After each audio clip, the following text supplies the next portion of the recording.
7:00 на часах, на календаре 21 октября, день недели, вторник. Что это значит, Катя? Что это значит? Что? А значит это, что в очередное утро вместе с нами вы Да, если встречаете. 7 утра, то да. Да, Это значит, если- что да. Утро Якутии в эфире телеканалов Якутия 24 и НВК Саха.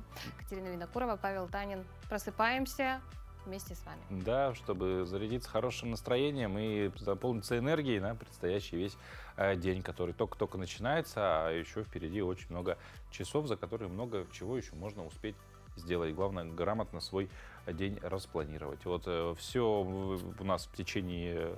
Все у нас будет в течение ближайшего почти что часа. Интересные гости, интересные темы, что-то новое для себя узнаем, что-то будет даже полезно нам в повседневной жизни. И даже понаблюдаем, как можно проехаться на, казалось бы, непривычном транспорте, ну, в смысле, для таких путешествий по совсем другой стране. Да, также у нас будет очень познавательная информация про слоников, которые ожидают вас очень скоро. Ну а пока... И умилительная Да, а пока знакомимся с... что информация нас о ждет погоде. сегодня, да, за окном. По данным гидрометслужбы, в центральных районах Якутии сегодня температура воздуха от -6 до -12 градусов. В заречной группе от -13 до -6, в южных -7. В Вилюйской группе от -19 до -13, в Нижнеленских от -14 до -7, в западных от -11 до -6. В Колымо-Индигирской группе улусов от -17 до -7, в Янских от -20 до -6, на северо-западе от -17 до -4. В городе Якутске в 6 часов утра температура воздуха была -7 градусов, атмосферное давление 761 миллиметр ртутного столба, штиль. Сегодня днем в столице республики преимущественно без осадков, ветер северо-западный 3,8 метров в секунду, а температура воздуха днем будет колебаться в диапазоне от -4 до -2 градусов.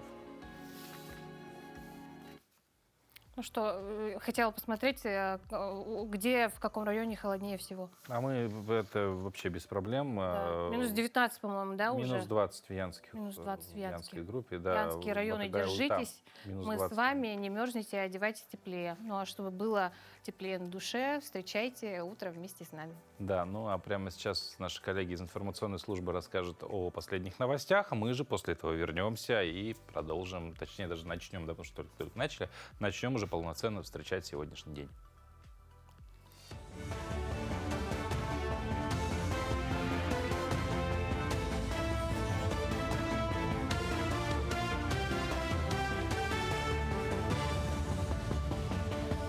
Доброе утро, Якутия. Далее блок новостей. С 1 ноября этого года изменится процесс взыскания налоговой задолженности с россиян. Нововведения предусматривают внесудебное списание долгов по налогам и сборам при отсутствии споров по ним. Раньше, чтобы взыскать задолженность граждан, Федеральной налоговой службе обязательно нужно было обращаться в суд. Теперь, если налог не уплачен вовремя, налоговая служба может самостоятельно направить требования об оплате долга. Сделать она это сможет через госуслуги или заказным письмом в течение 6 месяцев после истечения срока уплаты.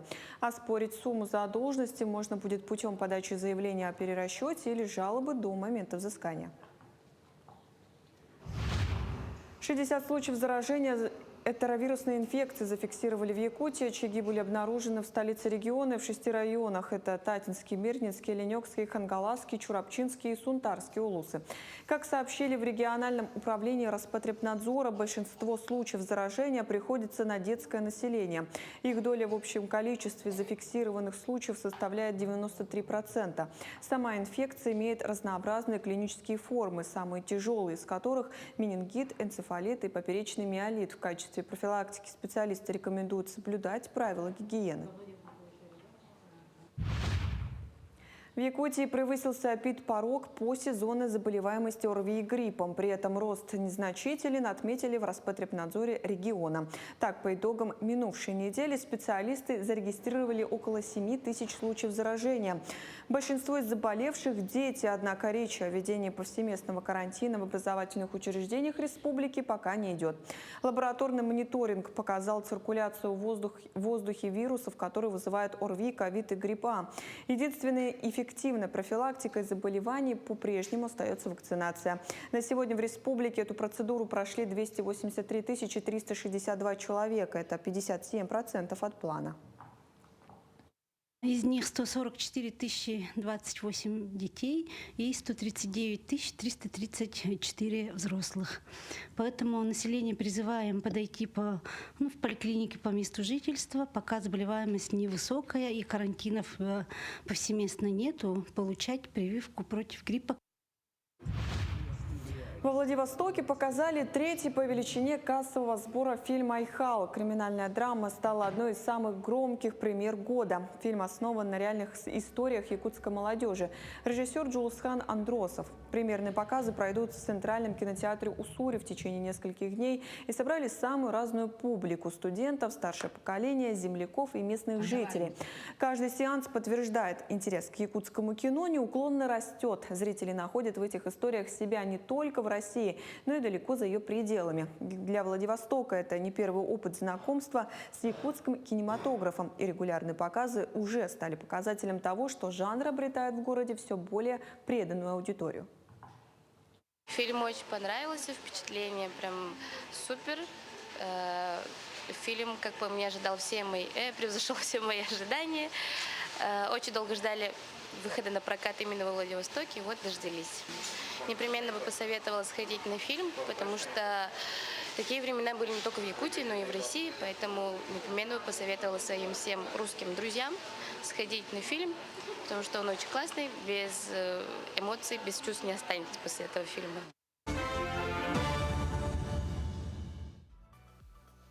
Ну, вот немножко сейчас будем расширять свой кругозор и погрузимся в мир животных. Знаете ли вы, что слонята появляются на свет уже с хоботами? Вот представьте себе вот такую картину. Маленький слоненок рождается с этим удивительным органом, но первое время не совсем понимает, что это за штуковина и как вообще ей пользоваться. Это как если бы мы вдруг проснулись с дополнительной рукой, да, и не знали, что с ней делать. Бедные малыши тыкаются своим хоботом во все стороны, пытаются им управлять, но получается это у них, конечно, не сразу. Зато потом, когда они научатся им пользоваться, хобот станет для них настоящим многофункциональным инструментом, и при помощи него пить можно, еду добывать и даже обниматься с мамой. Так что вот они такие удивительные создания природы, эти слоны. Ну, я, в принципе, догадывалась, что слоники рождаются с хоботами. Ну, я Но тоже, вот... Если посмотреть что да. книжки даже, да, какие-то исторические находки даже, они с хоботами, да, достаточно так. Но меня вот забавляет все-таки, как он вот мамонты. пытается вот осознать, что это, что с этим делать. и как это Интересно, работает. сколько длится вот этот вот Период? период, да, адаптации. В какой Привыкание, момент? осознание себя, да. Да. Понимание, что да, этим можно пользоваться, это использовать для своих каких-то необходимых потребностей. Да, вот опять же про еду мы сказали, про то, что при помощи него пить можно. Ну, я думаю, что какой-то воспитательный, обучающий процесс у слонов предусмотрен. Все-таки природа вещь такая, что у нее все продумано. Все продумано и все не просто так. Правда, очень милые, удивительные животные. А еще говорят же, что слоны воспринимают человека как ребенка. Ну, возможно, Как это- существо какое-то более, знаешь, которое нужно оберегать, защищать. Хотя, казалось А бы... представляешь, стоит слоник, да, перед тобой и... Ну, еще Какие мысли у у него? слонов, насколько я Перед взрослым не изменяет мне дяденькой. память, у слонов очень хорошая память. Вот как бы такая, да, получилась немножко тавтология. Они очень все хорошо запоминают, и при этом, если слонов обидеть, тоже в некоторых странах, что они прям очень сильно помнят. Но помимо всего еще и очень умные животные. Да, и Согласен. вспомните, как они хоботом рисуют. То есть прям были же случаи, так кисточку давали слону, он прям рисовал при помощи кисточки. Поэтому природа удивительная вещь, да. Ну, много чего мы не знаем, и, как бы, казалось бы, знаем уже все, но мне кажется, еще много-много неизведанных тайн в природе у нас осталось. Ну, а если вы чувствуете, что проснулись, но ваше тело еще нет, наша утренняя зарядка – это то, что доктор прописал. И сегодня нам даже не понадобится коврик. Ведь Класс. наш главный спортивный инвентарь уже есть в каждом доме. Это обычный стул. Поэтому присоединяйтесь всего за 3 минуты, взбодримся, разгоним кровь и подготовимся к продуктивному дню.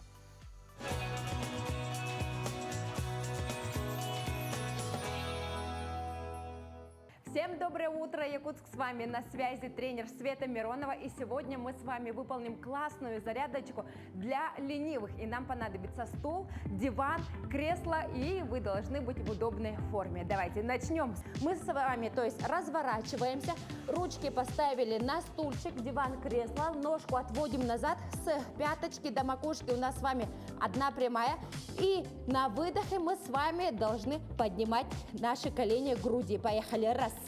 Выдох, немножечко энергичнее выполняем. Ноги у нас поставили широко, шире плеч, чтобы уверенно стоять на ногах. И на выдохе собираем живот. Давайте еще 10 раз. Раз, два, 3, 4, 5, 6, выдох, 7, 8, 9, 10. Отлично. И немножечко в планочке задержались. Давайте. На выдохе напрягаем живот. Спокойно дышим. 10 секунд. Давайте задержимся. 5, 4, 3, 2, 1. Отлично. Этот вариант зарядки у нас с вами идеально подойдет как пятиминутка. Если у вас сидячий образ жизни, обязательно встаем, поднимаемся и запускаем нашу кровеносную систему, лимфатическую систему. И сейчас давайте мы с вами немножко растянемся. Первым делом кисти выполняем круговые движения. 3, 2. Есть. В другую сторону. Раз, два, 3, 4. Ручки в замочек. Вытягиваемся. Спинку округляем. 3, 2. Есть. Ручки назад прогнулись. 3, 2. Есть. 90 градусов сделали ручки. На выдохе наклоняемся. Локти тянем друг к другу. Вдох. Выдох. Еще раз. Вдох. Закрылись. Выдох. Закрылись. Открылись. И последний раз. Закрылись. И вдох. Отлично. Мы с вами поднимаемся.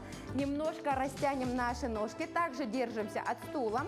Если у вас с равновесием беда, ножки поднимаем и коленки немножко тянем назад. 3, 2.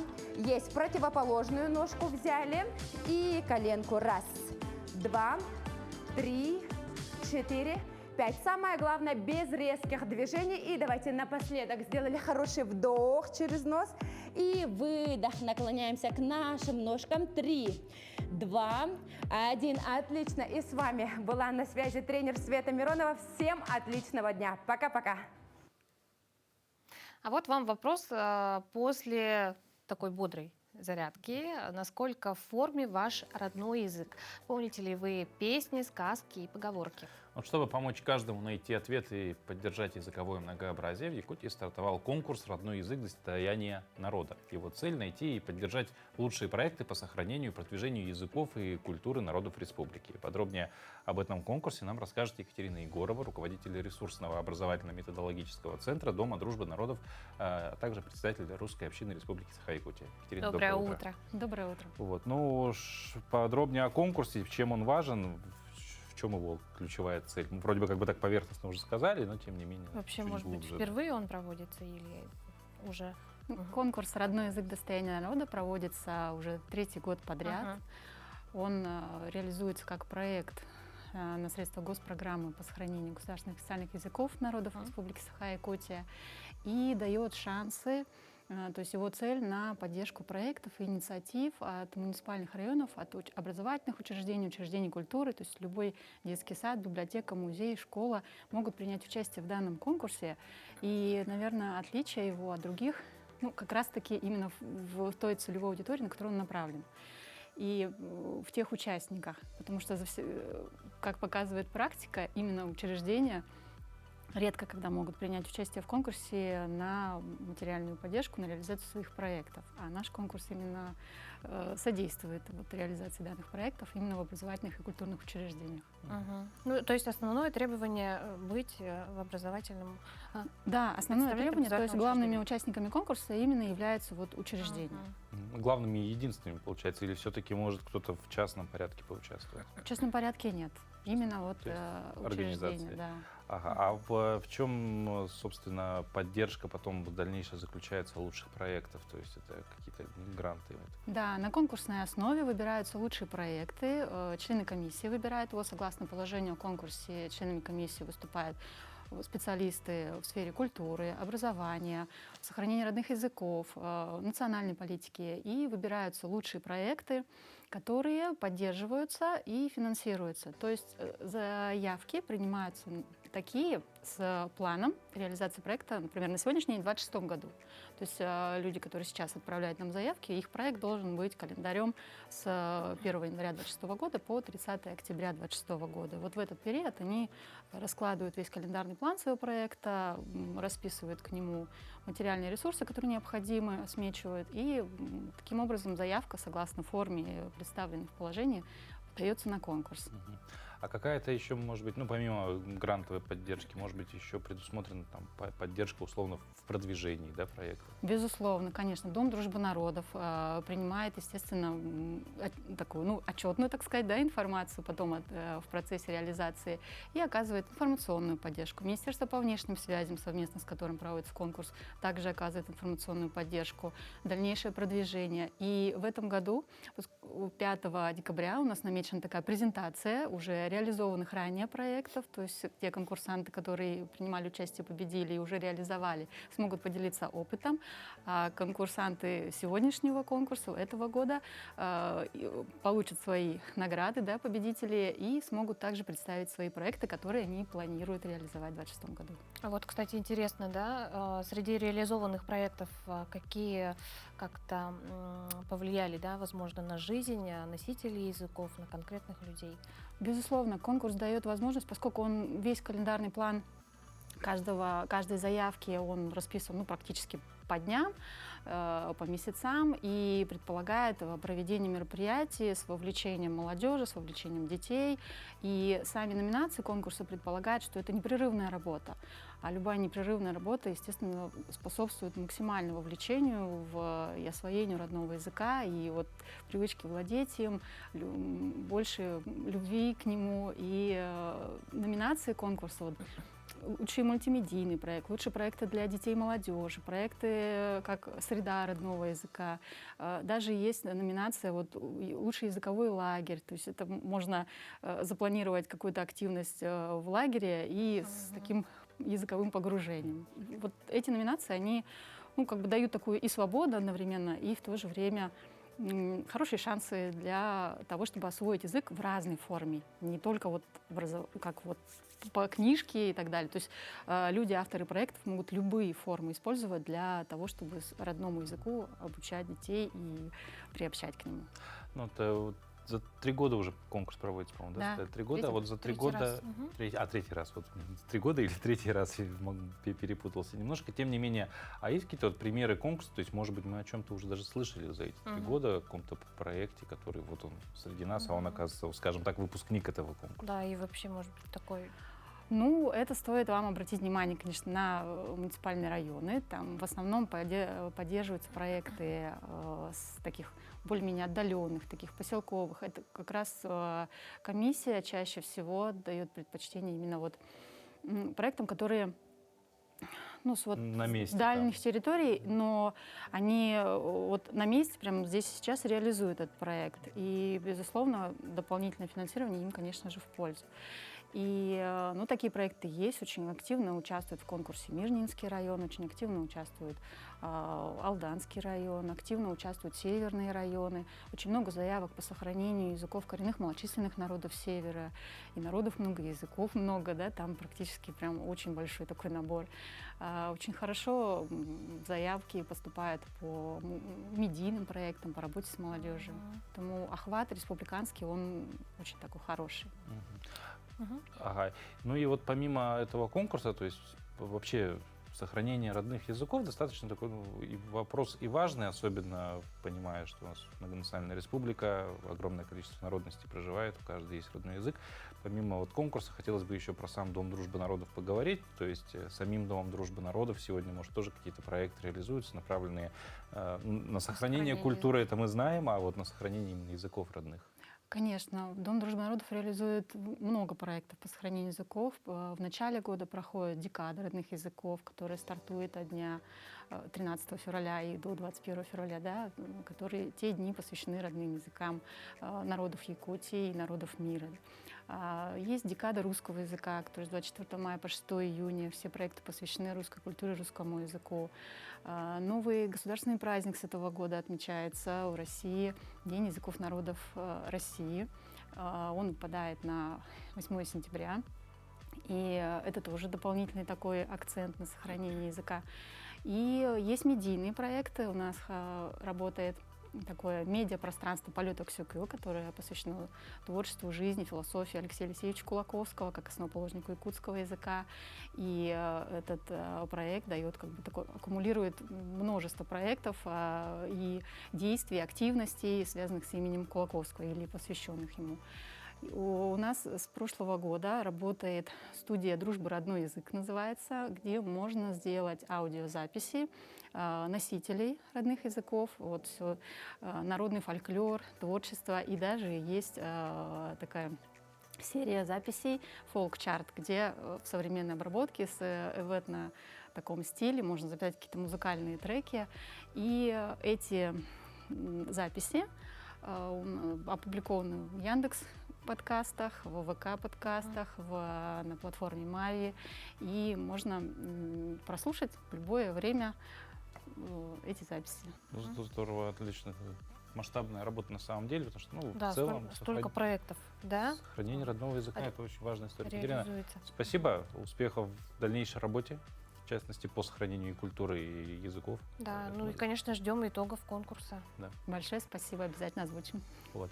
Ну, именно передавая знания от старших к младшим, мы сохраняем живую нить нашего языка. Говоря о нити, связывающей поколения, невозможно не вспомнить о людях, которые эту нить плели. Их имена, их дела — это и есть наша с вами история. О значимых датах поговорим далее.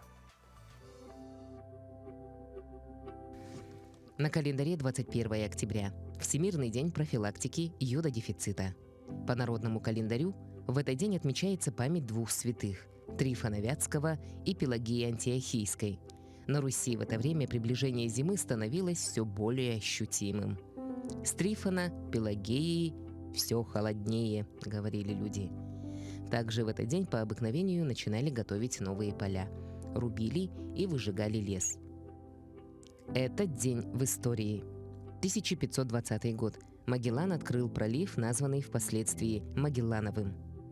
1805 произошло Трафальгарское сражение. 1997 учреждена литературная премия Александра Солженицына. В этот день родились Сэмюэл Колеридж, английский поэт-романтик, критик и философ. Альфред Нобель, шведский химик, инженер, изобретатель динамита, учредитель премии. Евгений Шварц, советский писатель и драматург. Михаил Шура-Бура, советский и российский ученый, патриарх отечественного программирования. Аэлита Амосова, кандидат технических наук, старшая дочь Максима Кировича Амосова. Никита Михалков, советский и российский актер, режиссер, сценарист и продюсер, общественный деятель. Именины сегодня отмечают Василий, Виктор, Владимир, Дмитрий, Елизавета, Иван, Мария, Надежда, Николай, Павел, Пахом, Пелагея, Петр, Серафим, Таисия, Татьяна и Трифон. Ну а в Калининградском зоопарке, вот не поверите, прошли самые необычные зрелищные учения из всех вообще возможных. Сейчас поверят. Потому что они сымитировали побег тигра. Для этого одному из сотрудников пришлось перевоплотиться.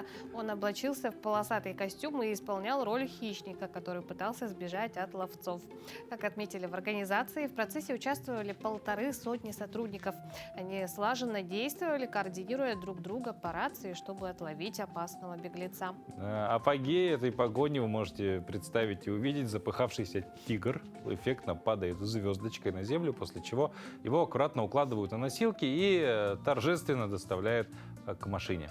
Как пояснили в зоопарке, главная задача на таких учениях у ветеринаров и водителей аккуратно подъехать, усыпить животное с помощью дротика и вернуть его домой. Так что теперь команда зоопарка к любым неожиданностям, во всяком случае, с тиграми готова. Даже, может быть, через это и к побегу единорога, как шутят в сети. Остается пожелать, чтобы эти навыки применялись только на учениях, потому что, ну, все-таки, когда сбегает тигр, это такое себе. Мне больше всего интересно, если учения проходили на территории зоопарка, как за этим всем наблюдали сами тигры. Такие... Вот. Ну или другие животные. Другие животные, Потому да. Ну, вообще, да, любое животное имеет право сбежать, как мы уже с тобой Да, успели что будет, обсудить. если сбежит, например, выхухоль? Нет, на самом деле, конечно, тигр — это очень опасный большой хищник. Вот мы сравнивали, что, наверное, надо бы проводить учения при побеге медведя, потому что медведь тоже достаточно крупный. Ну, может быть, волки, да, остальные содержащиеся, ну, львы еще, может быть, да, там пантеры иногда бывают, ну, от зоопарка к зоопарку. Это зависит от зоопарка, конечно, что в нем содержится. То есть, да, крупных хищников надо такие... Что и кто содержится. Кто и что содержится, это уже предстоит выяснить. Тем не менее, да, учения, они на то и учения, чтобы быть готовыми в случае неожиданности. Все может случиться, несмотря на все меры безопасности, которые применяются, случиться может все что угодно, и быть готовым к этому. Во всяком случае, просто понимать, что ты должен делать в этот момент, если это произошло. Но тигр, бежащий по аллее, и такой... Это, конечно, не может не порадовать с утра и не заставить нас улыбнуться. Ну, а вообще общение с животными — это целая наука, где важны интонации, жесты, а в общении между людьми, конечно, важнее всего слова и их правильное произношение. Чтобы наша речь была чистой и красивой, приглашаем вас в рубрику «Говорим правильно».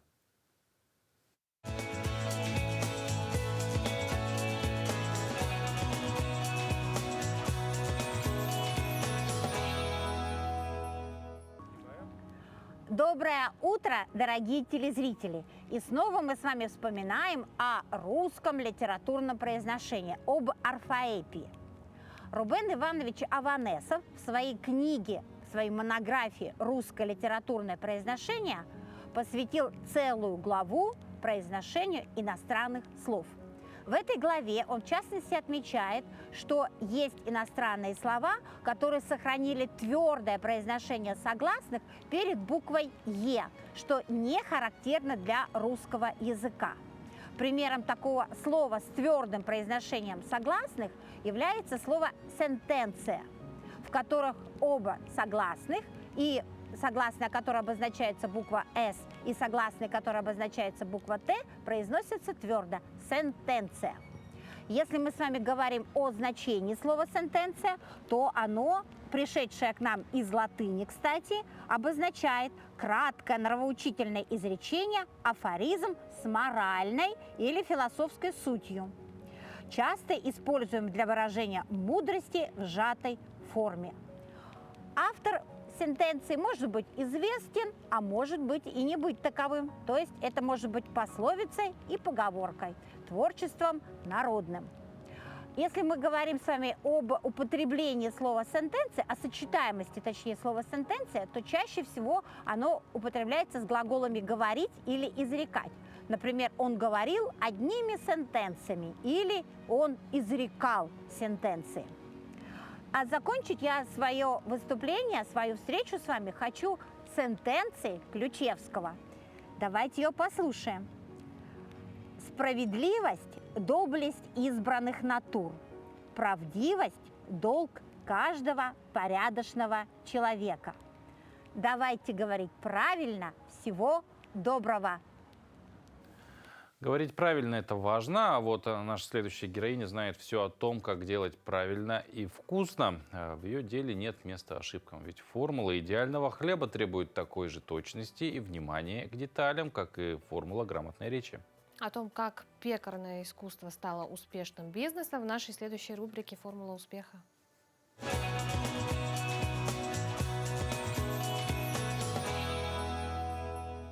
Доброе утро, меня зовут Наталья Старостина, я пекарь, пеку хлеб на закваске, хлеб из добу. Вот эту булочку, технологическую карту я разработала сама. Прям опытным путем шла целый год в самом начале своего хлебопекарного пути. Это булочки с псилиумом и семенами чиа. Это очень полезные, так как бы и отруби здесь еще. Иногда бывают ржаные, но чаще пшеничные. Хлеб я пеку один раз в неделю, и все семьи берут у меня впрок на неделю так, чтобы до следующего запека хватило. Не надо бояться, хлеб на закваске можно замораживать, в морозильнике, там, зимой у нас на улице, да, до 3 месяцев. Причем свойства хлеба от этого только улучшаются. Я очень много обучалась. Я для интереса посчитала просто, сколько преподавателей я прошла. 11 преподавателей, из которых 7 чемпионов мира по хлебопечению. И плюс, конечно, литература. Очень много на обучениях проходят литературы, дают литературу и по здоровью, и по хлебопечению, поэтому очень много у меня информации в голове. Без хлеба жизнь вообще невозможна. И совершенно неправильно, когда люди отказываются от хлеба, думая, что от хлеба они полнеют. От правильного хлеба не полнеют. Вообще самое главное, когда у тебя семья и 2 бизнеса, и таких довольно-таки серьезных, да, это правильно составленный тайминг, правильно рассчитанные дни, правильно рассчитанное время – это залог успеха. Рассчитывать свои силы, не брать на себя больше, чем ты можешь, и не обещать того, чего ты не можешь сделать. Это самое главное, самый главный залог успеха – рассчитывать на свои силы. А живых свидетелей ключевых исторических событий прошлого века и становления 2 крупных городов в Якутии осталось не так много. Один из них на днях отпраздновал 90-летие. Владимир Серкин из Ленска всю трудовую жизнь посвятил Алмаздортрансу, проработав водителем 43 года. Как приходилось работать на заре предприятия и сколько наград можно снискать за 4 десятка лет ударного труда, узнаете из сюжета Анны Ильчук. Благодаря открытию алмазов началось на этих болотах строительство дорог. Непроходимая тайга там, где теперь ежедневно ездят сотни машин. Так было 7 десятков лет назад. Среди немногих оставшихся свидетелей первых лет работы трассы между Ленском и будущим Мирным ветеран алмазодобывающей промышленности Владимир Серкин. 15 сентября он отпраздновал 90-летие. 43 года жизни посвятил работе за рулем. Целая коллекция. Это не все. Не все даже? Нет. От ветерана Великой Отечественной до ветерана алмазодобывающей промышленности. Десятки наградных значков – показатели многолетней плодотворной работы. Владимир Николаевич устроился на Ленскую автобазу Треста Якуталмаз, ставшую позже отделением Алмаздортранса, сразу после армии и всю свою профессиональную жизнь отдал предприятию. Это единственная запись в его трудовой книжке. Во-первых, мы все делали сами. Автобазу восстанавливали, все это строили. И дорога строилась, Ленском, Мирный. Вот тоже я помогал. И груза, которые приходили на баржах, мы сами вручную разгружали, кранов же не было. Вот на берег прямо выгружали по целому лету. А зимой возили в Мирный. Представители послевоенного поколения труда не боятся, испытаний тоже. Переехав в Ленск из Батамая, Владимир Николаевич пережил вместе с городом стихийное бедствие – наводнение 2001 года. Укрываться от воды приходилось на крыше дома и в лодке. Однако даже после того испытания семья не думала о переезде из родного края. А это ее дочка, вот это ее дочка. Получается, внучки и правнучки уже, да? Внучки, правнучки. Чета Серкиных оставила не только трудовое наследие. Их дети работают на востребованных специальностях в разных уголках мира. С теплом Владимир Николаевич вспоминает и коллектив Ленской автобазы. С кем-то из коллег общается до сих пор, вспоминая годы работы на заре алмазодобывающей промышленности в Западной Якутии. На смену ЗИЛам пришли импортные тягачи, а небольшое предприятие разрослось до огромной компании, известной во всем мире. Сегодня Алмаздортранс, дочка Алроса, включает 2 площадки в Ленске и в Мирном. На них трудятся 1500 человек, из которых 721 – водители. Они продолжают дело, начатое еще в середине прошлого века Владимиром Серкиным и другими первопроходцами. А сами первопроходцы могут наслаждаться заслуженным отдыхом. Пока потомки вдохновляются их примером, компания остается в надежных руках. Анна Ильчук, Олег Соснин, медиакомпания «Алмазный край». Ну а дорожное движение в Бурятии в надежных руках, потому что у них появился новый инспектор ГИБДД. Правда, пока патрулирует рядом с домом, ведь дальше мама не отпускает. Кто он и почему выбрал этот путь, расскажем вам далее. Здравия желаю. Можно справа. Старшим лейтенантом ГИБДД Саша стал раньше, чем получил водительские права. Их ждать еще 9 лет, зато форму надевать никто не запрещал. Здравия желаю. Вы останавливали? Да. Что случилось? Можно справа? Александр Иванович, старший лейтенант. Патрулируешь? Да.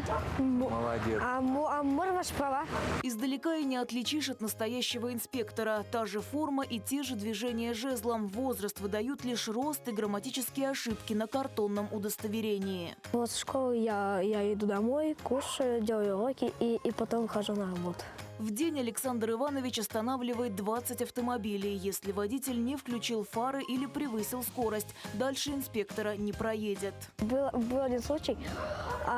Один мужчина ехал 50 км в час, потом не был пристегнут, и у него не были права.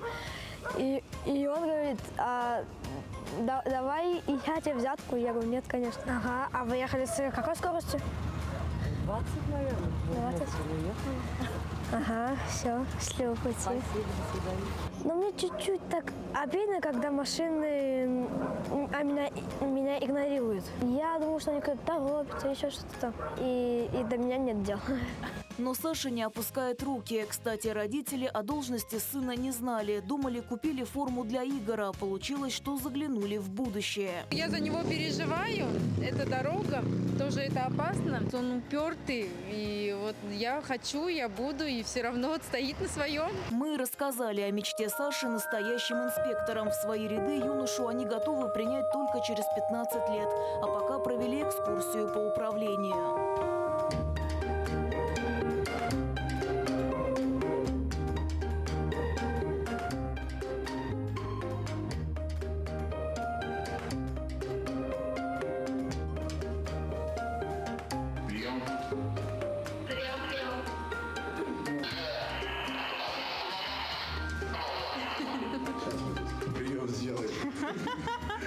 После небольшой профессиональной подготовки Александра Ивановича отправили на задание.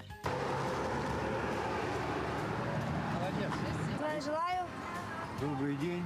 Довольно-таки серьезный инспектор. Представился по полной форме. Работу юного инспектора оцениваем на отлично. Жетона только нет. Удостоверение есть уже. Хоть и самодельное, но оно удостоверение. А самое главное, представляется уже старшим лейтенантом. Саша учится в 4 классе. Со следующего года уже начнет готовиться к экзаменам. Будет изучать историю и обществознание, чтобы поступить на профессию мечты. Александра Фишева, Вячеслав Цыбиков, телекомпания «Оригус». Вот с этого, мне кажется, начинается и дорога к мечте, которая потом, ну, дай бог, обвенчается успехом и будет исполнена. Да, ну радостно очень, что подрастающее поколение действительно видит себя, да, в каких-то профессиях, а не сидит там в телефонах. Ну, особенно если профессия связана с охраной порядка, это вообще еще похвально. Ну, а далее наши коллеги из информационной службы расскажут о последних новостях.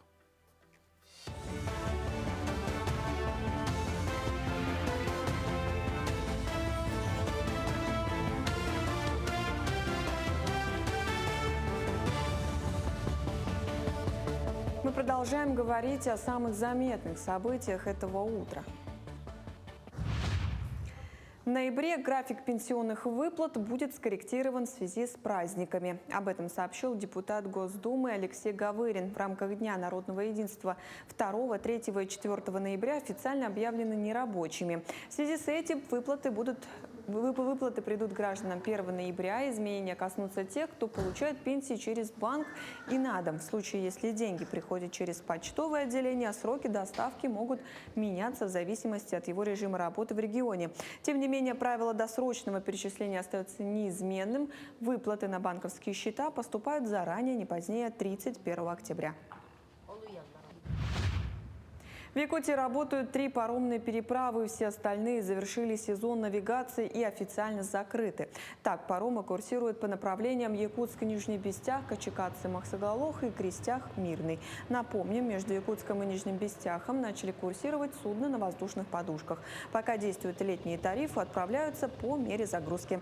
Переход на межсезонный тариф будет введен с момента ухудшения ледовой обстановки и сокращения количества паромов. Для легкового транспорта межсезонный тариф составит от 4 до 12 тысяч рублей в зависимости от марки и габаритов автомобиля. За фуру до 65 тысяч рублей. Ручные изделия ветеранов образовательного учреждения вызвало восторг среди коллег. Екатерина Парникова и Анастасия Мигалкина львиную долю жизни посвятили воспитанию подрастающего поколения. Оба являются многодетными мамами, бабушками. К примеру, Анастасия Мигалкина более 20 лет работала учителем математики в Мирюнской средней школе номер 1. После выхода на пенсию руководит танцевальным ансамблем, но больше всего любит заниматься ручными изделиями. На выставке стоят работы из пешварта, из ротанга работы есть, из глины, из гипса работы, еще бисероплетением я занимаюсь. Ну, всякой работой, творчеством занимаюсь. В Бердянском наследии среди учащихся прошел республиканский турнир по стрельбе из лука на призы заслуженного тренера ЯССР Василия Михайлова. Дети были разделены на 2 группы и разыграли медали в 24 дисциплинах.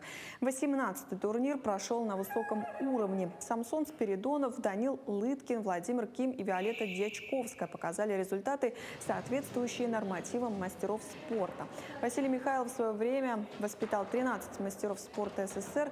Сегодня многие молодые лучники, в частности, благодаря этому турниру, достигли вершин. Среди них призер Кубка Европы этого года Мария Тараярова, участница Олимпийских игр Кристина Устинова-Тимофеева. В универсальном тире Берген хозяева соревнований завоевали 7 золотых медалей. Остальные 17 золотых медалей разделили между собой команды из Сунтара, Алтана и Якутска. Республиканский турнир памяти Михайлова считается одним из самых престижных турниров нашей республики, потому что он как бы открывает зимний сезон у нас в республике. И в этот турнир приезжают все новички, как бы показать, что они могут. Также здесь уже есть опытные спортсмены, которые показывают свои результаты. По этому старту мы, как тренера, судим, кто поедет у нас в дальнейшем на российские соревнования. Такими были новости к этому часу. Всего хорошего и до встречи в эфире.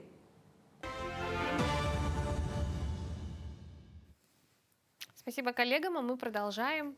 Чтобы увидеть мир, не обязательно садиться в самолет или автомобиль. Иногда для настоящего открытия нужен велосипед. Да, вот, например, наш коллега Евгений Никифоров на собственном опыте проверил это, преодолев на 2 колесах сотни километров по Турции.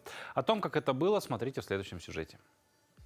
Всем привет! Хочу рассказать немного о нашем велопутешествии по Турции. Наша команда из 4 человек добралась на самолете до Стамбула, с которого и началось наше велосипедное приключение. Сентябрь был выбран не случайно. В это время прекрасная, комфортная, не жаркая погода и спелые фрукты, которыми можно смело лакомиться. Полное отсутствие летающих кровососущих насекомых очень сильно радует. А какие здесь пейзажи! Знаете, только путешествуя на велосипеде можно увидеть такие места, в которые не добраться, например, на автомобиль. Хотя иной раз приходилось пешком катить своих железных коней в крутые подъемы. В первую очередь мы посетили Каппадокию и вживую увидели в запуск неба множество ярких воздушных шаров. Думаю, каждый должен хотя бы разок посмотреть на это фееричное зрелище. Далее наш путь пролегал через горы Центрального Тавра. Исторические и природные достопримечательности не переставляли нас удивлять своим масштабом. Огромные пещерные подземные города, старые крепости, церкви, каньоны – все это восхищает. Мы окунулись в культуру Турции, пообщались с прекрасными людьми, попробовали национальную кухню. самостоятельно решали возникшие технические проблемы и вообще ехали на полном автономии. Готовили на костре, ночевали в палатках. Да, часто днем стояла сильная жара, а в такие моменты ехать тяжело и сильно возрастает расход питьевой воды. Но мы тщательно готовились к этому многодневному походу. Изучали карты, маршруты и отчеты других велопутешествий. На маршруте было множество горных перевалов, в общем-то ради которых мы и отправились в это путешествие. Самым высоким и самым желанным из них был 3000-ник.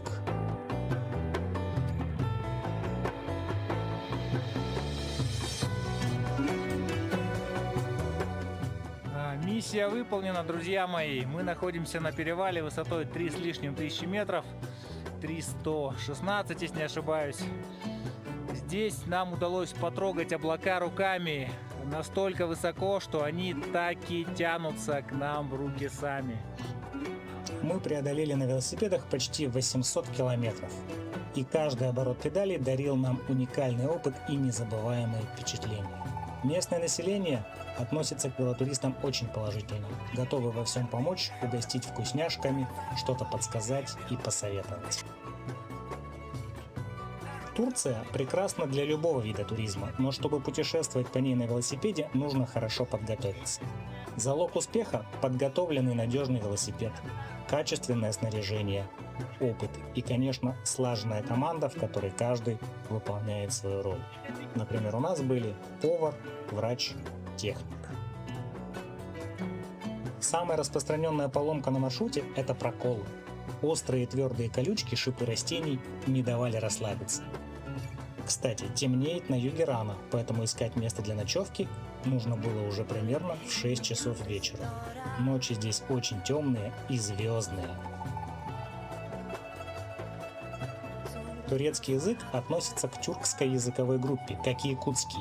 В общении с местными жителями можно использовать базовые слова якутского языка и понятные всем международные жесты. Получается этакая игра в крокодила. Из поездки мы привезли множество фотографий и видеоматериалов, но в первую очередь получили бесценный опыт путешествия по другой стране со своей культурой, обычаями и природой. А вот что касается природы, то в той части Турции, по которой проходил наш маршрут, было все. Горы, реки, водопады, равнины, степи, леса.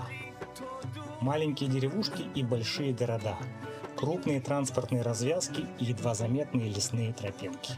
Множество природных достопримечательностей. А за каждым новым поворотом нас ждала удивительная красота и неизвестность. Что касается логистики, перевозить велосипеды в самолете можно в багаже, как спортивное снаряжение, в специальных чехлах.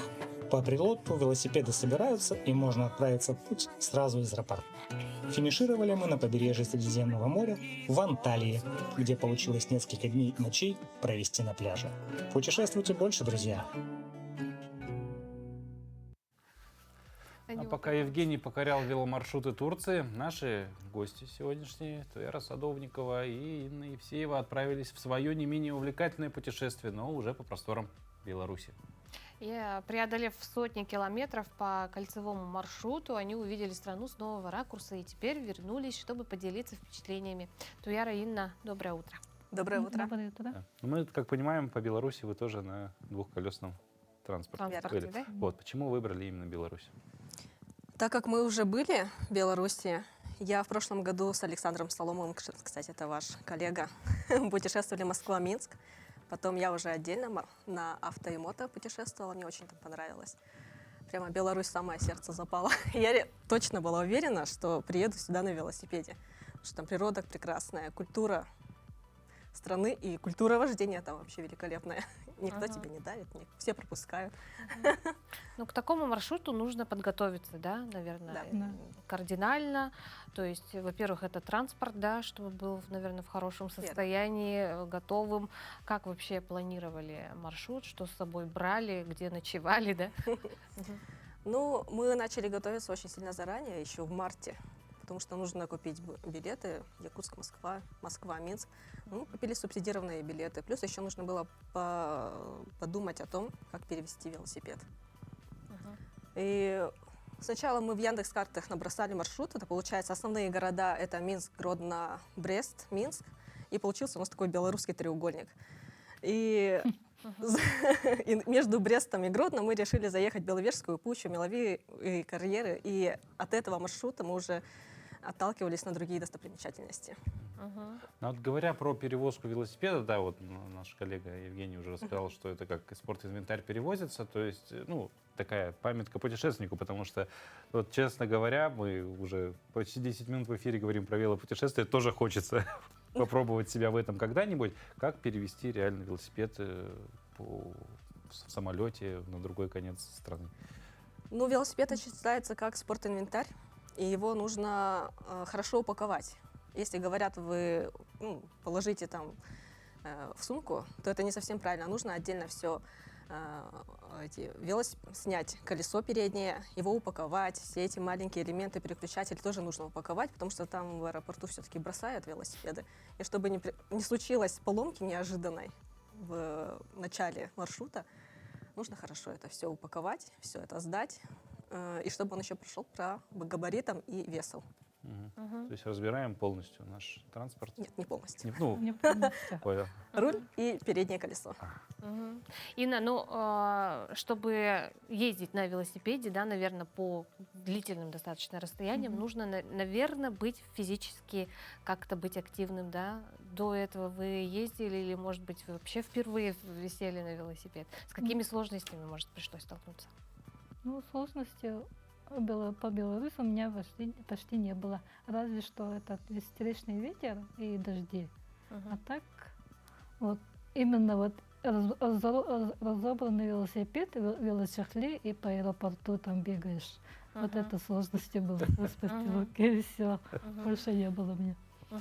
Так, ну а в целом при путешествии что, наверное, главной трудностью было? Ну вот что наибольшие такие проблемы доставляло, может быть, да, неудобства?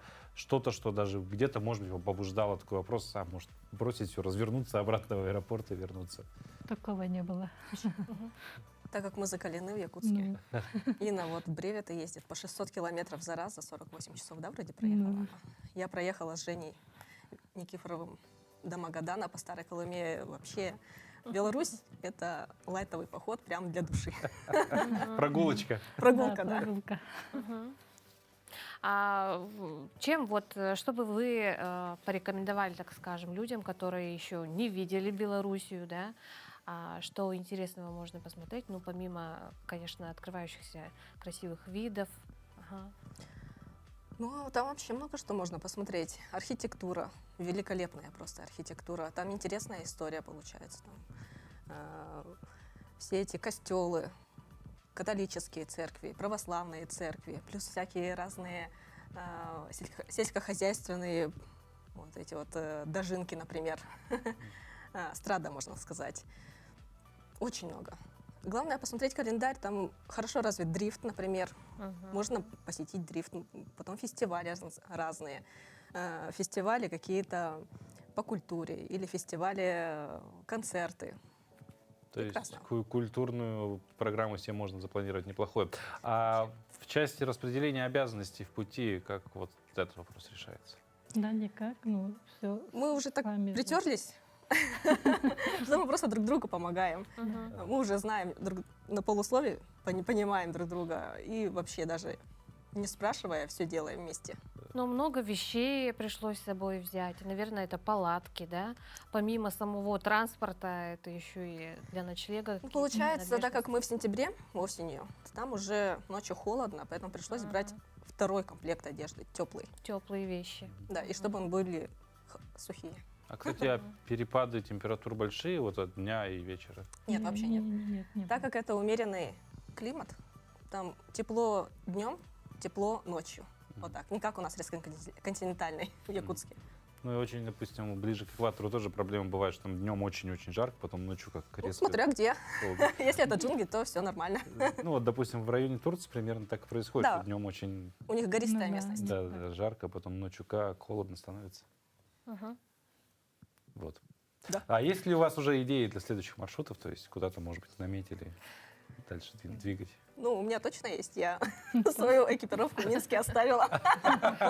Все, вы уже в 3-й раз захотели, решили вернуться. Да, в 3-й раз, но уже поехать в сторону России, русского севера на велосипеде. Расскажите немножко о велосообществе, да, в которое вы входите. Насколько, может быть, масштабные поездки вы планируете? Что увидели вместе? Ну, у нас группы разные бывают. Например, в пригород ездить. Вот сейчас, например, Инна недавно на Чебуду ездила. Пешие прогулки. А вот масштабные путешествия, я бы сказала, что этим занимается вот Женя как раз-таки. Он прививает любовь к туризму, потом дает незабываемые экспириенсы. И получается, я с ним ездила, и через него все это поняла, что это мое. И научилась переносить эти все невзгоды. То есть, учитывая, что Евгений наш коллега, скоро и мы когда-то, хотя, Да, возможно, ну, на дороге в Минск на велосипедах будем. Главное, отпуск взять нам в одно время. Да. Вот. Ну что ж, спасибо вам за то, что поделились впечатлениями. Мы желаем еще больше классных путешествий. Спасибо. Много-много интересных километров. Спасибо. Да, спасибо. Вот. Ну а вам, дорогие зрители, мы желаем, конечно же, вот наподобие наших гостей, да, если видите какую-то цель, собирайтесь и идите к ней, неважно. Путешествие это еще какое-то достижение и так далее. Ну и просто хорошего дня, увидимся завтра. Увидимся завтра, хорошего настроения.